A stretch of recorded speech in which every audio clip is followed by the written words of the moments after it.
La prise des décisions est un facteur important dans la réalisation de nos objectifs. Il n'est pas toujours facile de trancher, tant les paramètres à prendre en compte sont nombreux. Un des paramètres à prendre en compte dans la prise de décision est l'éthique, qui selon moi est le facteur le plus important. On peut définir l'éthique comme un ensemble de principes, de fondements qui constituent la base. Dans notre cas ici, c'est la base de la prise de décision. Il existe deux formes d'éthique. Premièrement, nous avons l'éthique de conviction, ensuite nous avons l'éthique de responsabilité.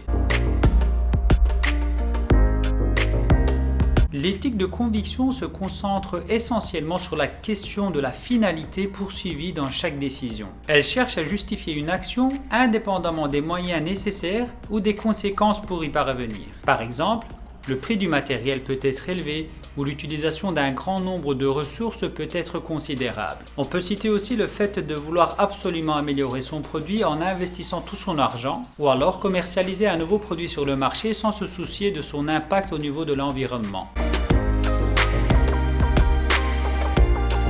L'éthique de responsabilité pose le problème de la faisabilité pratique d'une décision sans se soucier de la finalité poursuivie. Une décision sera éthique à une condition qu'elle n'utilise pas des moyens disproportionnés pour atteindre les objectifs qu'elle s'est fixés et si le niveau de dépense n'est pas très important par rapport aux objectifs visés. Si nous reprenons les deux exemples cités précédemment, un retour sur investissement sera calculé avant d'améliorer un produit ou alors les conséquences sur l'environnement seront étudiées avant de le commercialiser.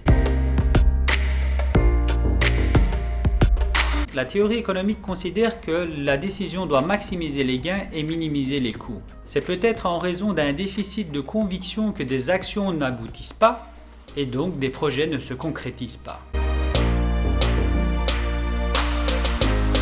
En réalité, c'est bien autour d'une combinaison entre les deux éthiques, de responsabilité et de conviction, que le défi essentiel apparaît. Car à trop se centrer sur la faisabilité pratique d'une action, on oublie de prendre en considération les principes qui la fondent. Voilà pour cette vidéo, j'espère qu'elle vous a plu. N'hésitez pas à commenter ci-dessous si vous avez des questions. Je vous invite aussi à vous abonner à cette chaîne pour recevoir mes prochaines vidéos et à me suivre sur les différents réseaux sociaux. Merci et à bientôt.